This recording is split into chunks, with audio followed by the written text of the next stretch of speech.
Bom dia a todos, sejam todos bem-vindos. Vocês, gente, é uma alegria estar aqui com todos vocês, esse grupo maravilhoso aí para a gente conversar, debater sobre o assunto. Aqueles que estão assistindo pelo YouTube também, sejam bem-vindos, né? Os jovens, as pessoas que estão interessadas em conhecer a doutrina espírita, estão assistindo essas aulas, jovens de outras mocidades, sejam todos bem-vindos. Então vamos começar. O tema de hoje é um tema bem legal.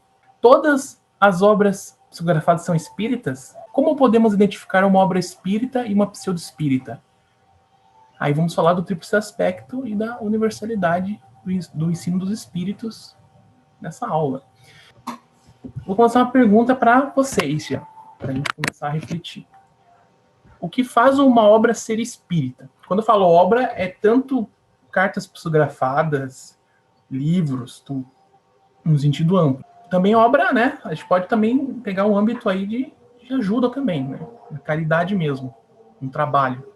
Eu acho que uma obra espírita é construída assim com muito cuidado e muito estudo também. Ela te dá a possibilidade de refletir, que é a filosofia que a gente estudou, né? Que faz com que você escolha a resposta para a pergunta. Que ela não vai ficar só, isso daqui é assim e acabou. Não, ela vai te dar o motivo, o porquê. Que é a parte da ciência mesmo. Beleza, vou continuar aqui, tá? Mas é por aí que o pessoal foi falando. A Isadora falou, né? No cuidado, né? Para ter esse conhecimento, esse trabalho. O Ian Lucas tocou umas partes bem legais ali. Então, assim, gente. Você lembra nas aulas passadas do tríplice aspecto que a gente falou? Lembra que a doutrina espírita, né? Ela é uma religião, uma ciência e uma filosofia, certo? O Ian Lucas tinha comentado uma coisa interessante ali, que ele falou, uma obra espírita, ela traz reflexão para você, ela traz a ciência, né? Ela não é fantástica, sobrenatural, ela desmistifica isso, tira esse misticismo. E tem uma coisa que só faltou ali, se faltou falar só uma coisa, Ian Lucas, que você está completando ali, religião, né? Religião que liga a Deus. Ela não traz só reflexão, ela faz com que nós mudemos para melhor e pratiquemos a caridade, com todo esse arcabouço e esse conhecimento. Então, uma obra espírita, quando você vai ler um livro psicografado, você tem que identificar esses elementos nele. Tá? Porque tem livros que são psicografados, vocês vão ver até no vídeo que o João passou do Raul Teixeira, recomendo muito que vocês vejam esses dois vídeos depois. O que acontece? Acaba vindo livros com conteúdo erótico, por exemplo, psicografados.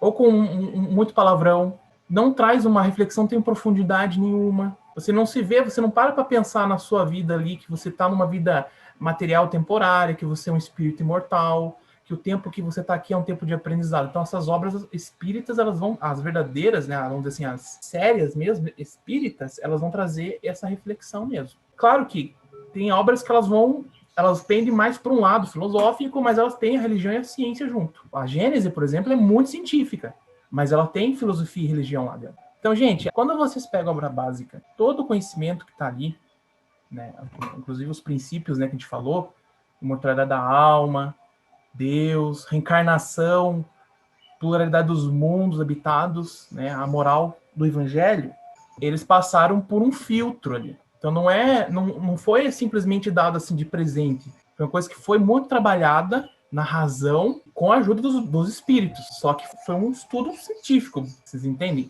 Ele pega todo esse conhecimento que a gente tem e torna ele confiável. Aí a gente vai entrar numa coisa que está lá no Evangelho segundo o Espiritismo, é muito importante saber disso aqui.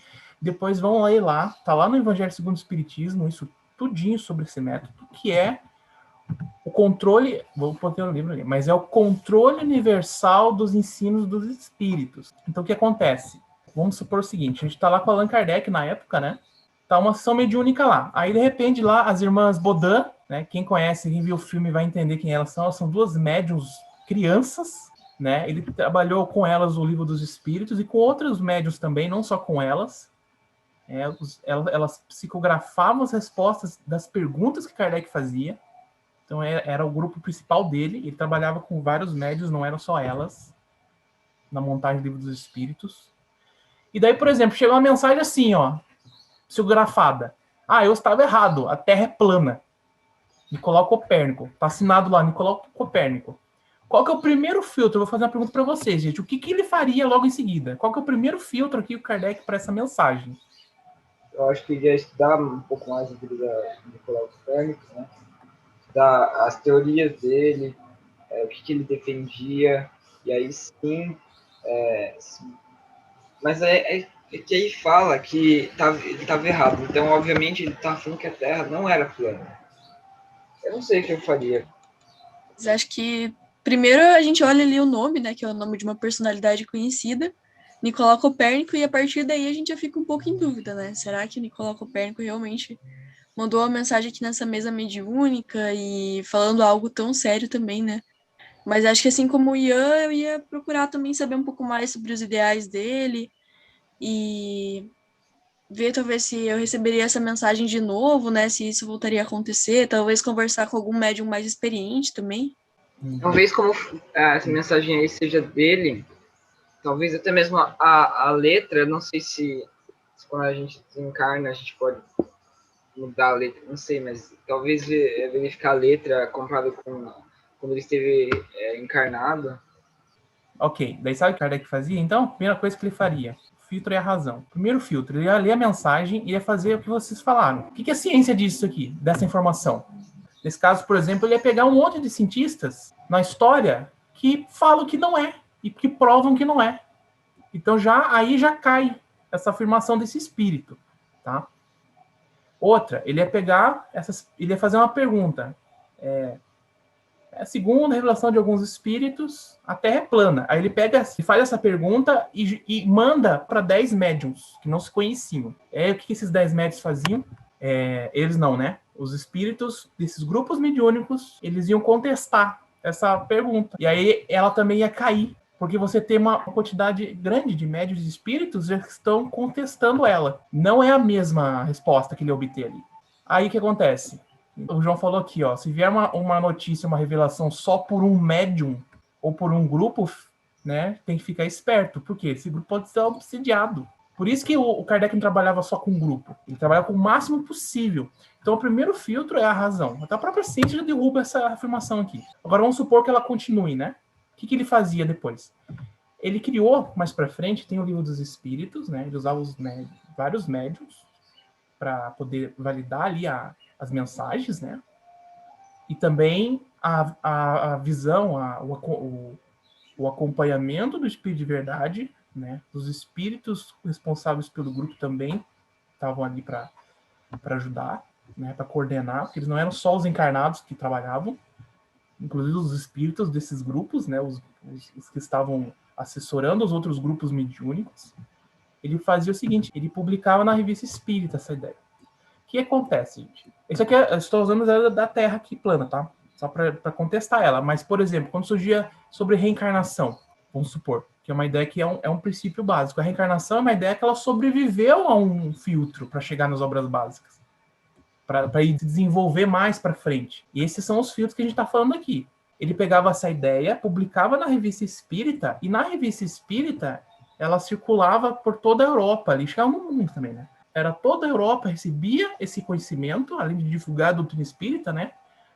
Os grupos mediúnicos que estavam espalhados aí pelo mundo, eles conseguiam ler essa ideia, ter contato com ela, e aí podia se questionar ela, vocês entendem? Aí os espíritos dos grupos mediúnicos, vários grupos mediúnicos, eles davam a palavra deles com relação a essa ideia ali, vocês entendem? Então não era só uma pessoa que analisava, era milhares de pessoas, milhares de estudiosos da doutrina espírita também, que estavam aprendendo, e os bons espíritos, que sabiam muito sobre o mundo espiritual, que iam opinar, ia colocar argumento em cima dessa ideia que surgiu dessa mensagem aqui. Então eles debatiam sobre isso. Debatia sobre isso. É como na ciência, né, que várias pessoas... Opa, desculpa aí, mas Vai que pra várias falar. pessoas ao redor do mundo têm que confirmar alguma coisa para isso ser considerado verdade no meio científico, né? Vários cientistas. Então, é o que acontecia, por exemplo, né? Ele pegava, tinha essa ideia, né? Vamos supor que essa ideia aqui que está escrita aqui, ele não comparava só com a ciência, não, ele comparava com o que ele observou no espiritismo também, com as outras mensagens que ele obteve de outros centros mediúnicos, que falavam, por exemplo, que a Terra não é plano Terra. Então já começa a cair essa ideia. Ele publicava na Revista Espírita para ter também, de novo, para ter essa, que nem vocês falaram ali, para ter um debate, né? Porque vai ter espírito astrônomo que vai dar a ideia dele ali, entenderam? Essa é a ideia que ele... E ele divulgava, aproveitava e divulgava as ideias, e assim ele ia testando essas ideias. A Revista Espírita ela é muito importante por causa disso. Ela era a prova de fogo de qualquer ideia que viesse do mundo espiritual ali. E daí, o que acontecia? Aí tinha mais uma coisa que era uma ideia muito nova. O que acontecia?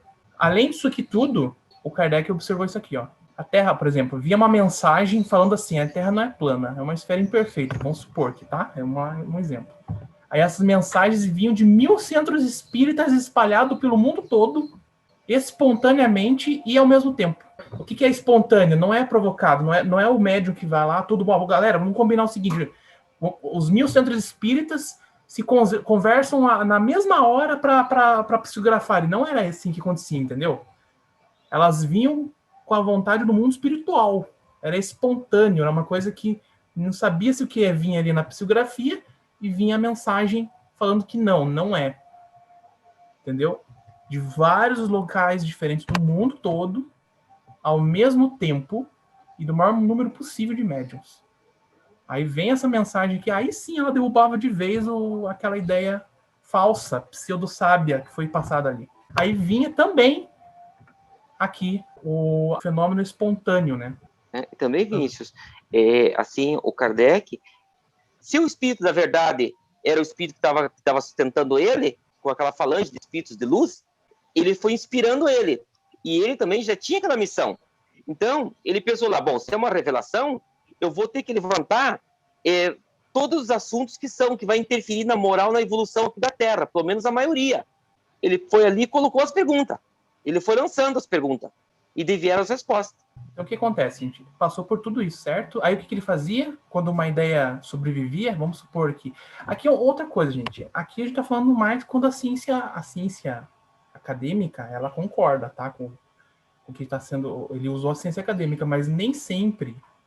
Por exemplo, a ciência materialista, ela não acredita no espírito. Então, esse tipo de... Ele tem que saber certinho o que ele vai saber estudar.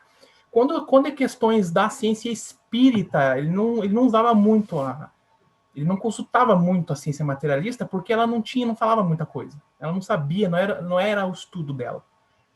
Entendeu? Agora, um espírito vem e fala assim, a reencarnação não existe, lá numa carta psicografada. Aí ele vai pegar e fala assim, mas como assim, meu amigo, se tem 1000 centros espíritas, né, que deram a mensagem falando da reencarnação, falando da justiça da reencarnação, relacionando a reencarnação com a justiça de Deus. Entendeu?